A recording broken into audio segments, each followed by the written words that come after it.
2월 27일 오후 3시 38분 에어포스 원 기내 트럼프 대통령이 서류 한 장에 서명합니다. 창밖에는 구름이 흘러가고 기내는 조용했습니다. 그런데 그 서류가 무엇인지 아는 사람은 기내에 몇 명 없었습니다. 미국 대통령이 서명한 건 이란 공격 최종 승인 명령서였습니다. 놀라운 건 타이밍입니다. 바로 그날 아침 제네바에서는 미국과 이란 사이의 세 번째 핵협상이 막 끝났습니다. 네 번째 협상 날짜도 이미 잡혀 있었습니다. 세계 언론은 핵합의 가능성을 보도했습니다. 전문가들은 외교적 해결이 가까워졌다고 했습니다. 긴장이 완화되고 있다고 했습니다. 대부분의 사람들은 이렇게 생각했죠. 트럼프는 협상가다. 전쟁보다 거래를 선호한다. 이란과도 결국 합의를 이끌어낼 것이다. 그런데 진실은 완전히 달랐습니다. 협상은 진행 중이었지만 그 뒤에서는 전혀 다른 일이 벌어지고 있었습니다. 서명 이후 트럼프 대통령은 텍사스로 날아갔습니다. 공개 일정을 소화했습니다. 아무 일도 없었던 것처럼, 심지어 이란과 협상 여지가 남아있는 것처럼 행동했습니다. 기자들 앞에서도 태연했습니다. 그리고 서명이 이루어진 지 정확히 9시간 30분 뒤 이란 하늘이 열렸습니다. 100대가 넘는 항공기가 육지와 바다 양쪽에서 동시에 출격했습니다. 미국 본토에서 출발한 B2 전략 폭격기가 이란의 지하 탄도미사일 저장 시설에 벙커버스터를 투하했습니다. 첫 24시간 동안 타격된 표적만 1000개가 넘었습니다. 이란 최고 지도자 알리 하메네이를 포함해 핵심 지도부 48명이 사망했습니다. 131개 도시에서 피해가 발생했습니다. 이란 해군 함정 10척과 해군 본부가 완전히 파괴됐습니다. 협상이 진행되던 바로 그날 폭탄이 떨어진 겁니다. 오늘 이 영상에서는 미국이 이란과 핵 협상을 하면서 실제로 무엇을 준비하고 있었는지, 이란의 방공망이 왜 속수무책으로 뚫렸는지, 그리고 미국이 왜 하필 지금 전면전을 결심했는지 그 숨겨진 진실을 낱낱이 밝히겠습니다. 뉴스에서 말해주지 않는 이야기입니다. 끝까지 보십시오. 영상 시작 전에 좋아요, 구독, 알림 설정 부탁드립니다. 여러분의 응원이 더 깊은 분석 컨텐츠를 만드는 힘이 됩니다. 그럼 첫 번째 추격부터 시작하겠습니다. 겉으로 보면 이건 간단한 이야기입니다. 핵협상이 결렬됐고 미국이 공격을 결정했다. 이게 언론이 보도하는 내용입니다. 그런데 조금만 파고들면 전혀 다른 그림이 보이기 시작합니다. 미국이 이번 협상에서 이란에 요구한 조건이 무엇인지 아십니까? 핵시설 완전 폐기, 농축 우라늄 전량 국외 반출, 모든 핵 능력을 완전히 포기하라는 것이었습니다. 협상 테이블에서 나온 요구사항이 아닙니다. 이건 항복 선언서입니다. 이란이 수십 년간 쌓아온 핵 능력 전체를 내려놓으라는 겁니다. 이란 입장에서 이 조건을 받아들이는 건 불가능합니다. 핵 능력은 이란 정권의 마지막 억지력입니다. 이걸 포기하면 정권이 흔들립니다. 이란이 거부한 건 예상된 결과였습니다. 그렇다면 미국은 왜 받아들일 수 없는 조건을 협상 테이블에 올렸을까요? 여기에 진실이 있습니다. 협상은 처음부터 공격을 위한 명분 만들기였을 가능성이 높습니다. 이란이 거부하면 공격 명분이 생깁니다. 이란이 받아들이면 핵 능력을 포기하니 그것도 좋습니다. 어느 쪽이든 미국에게 손해가 없는 구조입니다. 더 중요한 건 타이밍입니다. 협상 결렬 확인 직후 서명이 이루어졌습니다. 서류는 이미 준비돼 있었다는 얘기입니다. 협상이 결렬되기 전부터 공격 준비는 완료된 상태였던 겁니다. 40대 무역업자 김 부장은 이 뉴스를 보고 깜짝 놀랐다고 했습니다. 20년간 이란과 거래해온 그는 이란 측 파트너사와 오전에 이메일을 주고받았는데 그날 오후부터 연락이 완전히 끊겼다고 했습니다. 파트너사 대표는 협상 뉴스를 보며 전쟁 위험이 줄었다고 했는데 몇 시간 만에 폭탄이 떨어진 겁니다. 20년간의 거래처가 하룻밤 사이에 사라졌습니다. 협상 뒤에 숨겨진 진짜 시나리오. 이게 첫 번째 충격입니다. 여기서 더 중요한 사실이 있습니다. 두 번째 충격입니다. 이란 방공망의 비밀입니다. 많은 사람들은 이란의 방공망이 강력하다고 알고 있었습니다. 이란은 수십 년간 방어 시스템에 엄청난 돈을 쏟아부었습니다. 러시아에서 도입한 S-400 미사일 방어 시스템도 갖추고 있었습니다. 전문가들은 이란 본토 공습은 매우 위험한 작전이 될 것이라고 경고했습니다. 격추당할 항공기가 나올 것이라고 했습니다. 그런데 미국 B2 폭격기가 이란 본토를 침투해 벙커버스터를 투하하고 돌아오는 동안 이란 방공망이 한 발도 쏘지 못했습니다. 감지조차 못한 겁니다. 왜일까요? 여기에 숨겨진 이야기가 있습니다. 2024년 6월로 거슬러 올라갑니다. 미드나잇 햄머 작전입니다. 한국에서는 크게 보도되지 않았습니다. 당시 미국은 이미 B2 전략 폭격기를 이란 본토에 침투시켜 핵시설을 타격했습니다. GBU-57, 이른바 벙커버스터라고 불리는 폭탄으로 이란의 지하 핵시설을 공격했습니다. 폭격기는 임무를 완수하고 아무 피해 없이 귀환했습니다. 결과는 충격적이었습니다. 이란 방공망이 전혀 작동하지 않았습니다. 레이더에 잡히지도 않았습니다. 수천억 원을 들인 방공 시스템이 종이 호랑이였던 겁니다. 미국은 이 사실을 조용히 기록해뒀습니다. 이란 방공망의 실체를 확인한 겁니다. 그리고 이번 2월 전면 공격에서 그 정보를 그대로 활용했습니다. 방공망이 작동하지 않는다는 걸 이미 알고 있었기 때문에 100대가 넘는 항공기를 동시에 출격시킬 수 있었던 겁니다. 리스크가 없었습니다. 실전 테스트는 이미 끝나 있었습니다. 이건 단순한 군사작전이 아닙니다. 수십 년간 이란이 구축해온 방어 신화가 한순간에 무너진 겁니다. 이란 국민과 주변국들은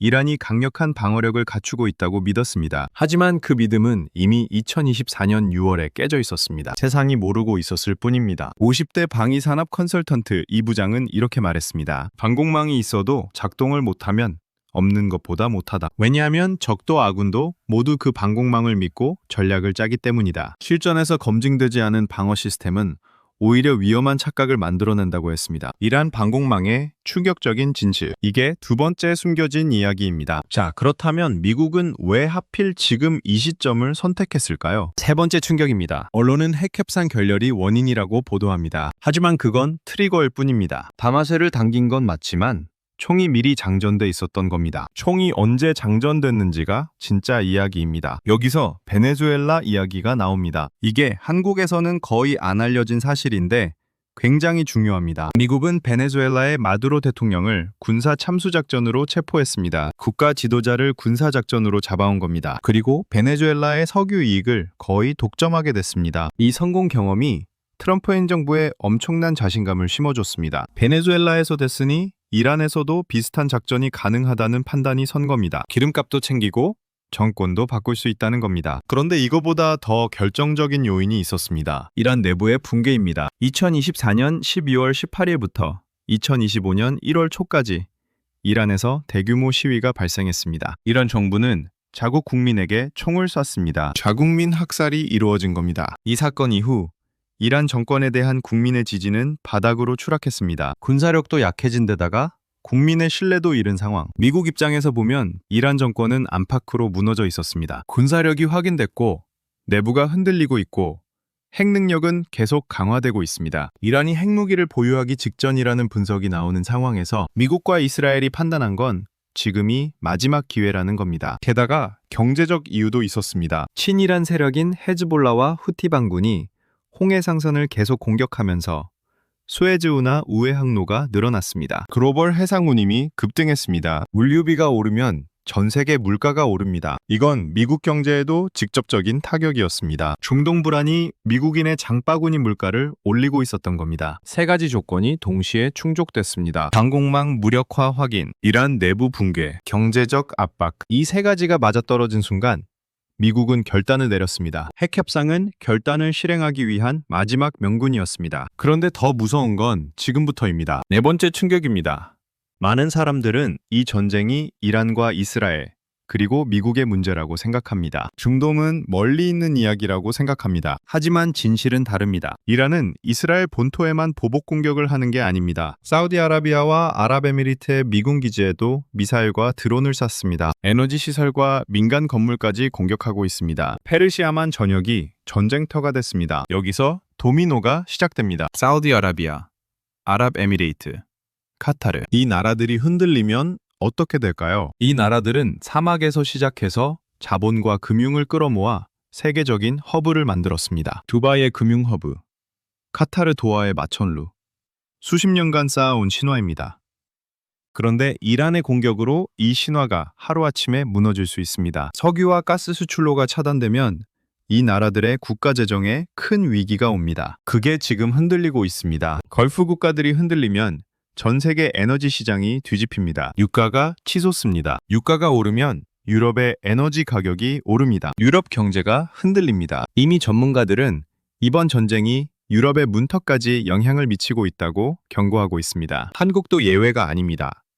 한국은 원유의 대부분을 중동에서 수입합니다. 중동이 불안해지면 기름값이 오릅니다. 기름값이 오르면 물류비가 오릅니다. 물류비가 오르면 마트 물가가 오릅니다. 50대 주부 박 씨는 요즘 장을 볼 때마다 가격표를 2번씩 확인한다고 했습니다. 라면 한 봉지 값이 언제 이렇게 됐냐고 했습니다. 그 라면값 인상의 이유 중 하나가 중동 불안에서 비롯된 유가 상승이라는 걸 대부분의 사람들은 모릅니다. 이란의 공격은 단순한 보복이 아닙니다. 우리가 같이 무너지자는 메시지입니다. 나를 공격하면 너희도 안전하지 않다는 경고입니다. 이란은 지금 전선을 최대한 넓히면서 상대방도 고통받게 만드는 전략을 쓰고 있습니다. 그 피해가 중동을 넘어 유럽으로 그리고 우리 일상 속으로 조용히 스며들고 있습니다. 자, 그렇다면 우리는 어떻게 해야 할까요? 지금 당장 확인하고 대비해야 할 것들이 있습니다. 먼저 에너지 관련 지출을 점검하십시오. 유가가 급등하면 가장 먼저 영향을 받는 건 난방비와 자동차 연료비입니다. 그 다음이 물류비,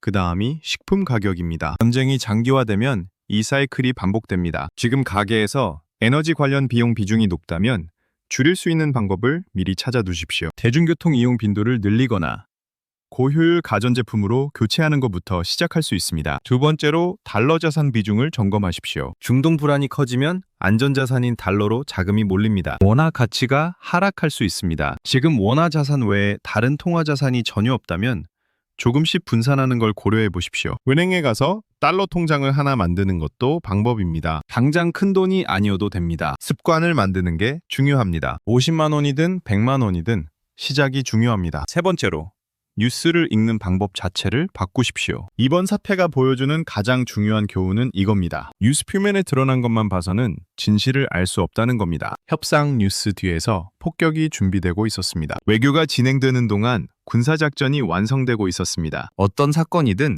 표면 아래에 무엇이 있는지, 누가 이익을 얻는지, 타이밍이 왜 지금인지를 물어보는 습관이 필요합니다. 이게 진짜 정보입니다. 정리하겠습니다.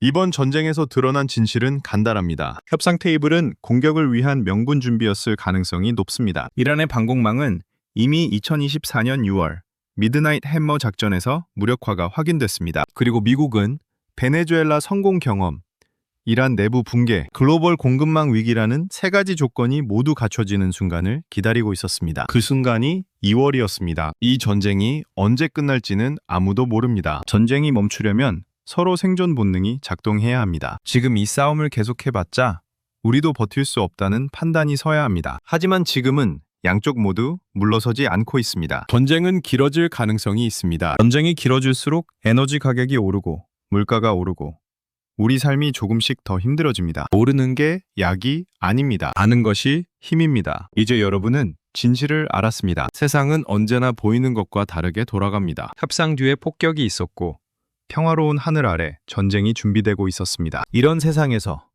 나와 내 가족의 자산을 지키려면 뉴스 너머를 볼 수 있어야 합니다. 표면 아래를 볼 수 있어야 합니다. 오늘부터 달라지십시오. 뉴스를 다르게 읽으십시오. 속지 마십시오. 당신의 자산과 미래는 당신이 지켜야 합니다. 이란도, 미국과 이스라엘도 한치도 물러서지 않는 이 전쟁은 앞으로 어떻게 될까요? 여러분의 생각을 댓글로 알려주세요. 지금까지 롱런 레벨업이었습니다. 감사합니다.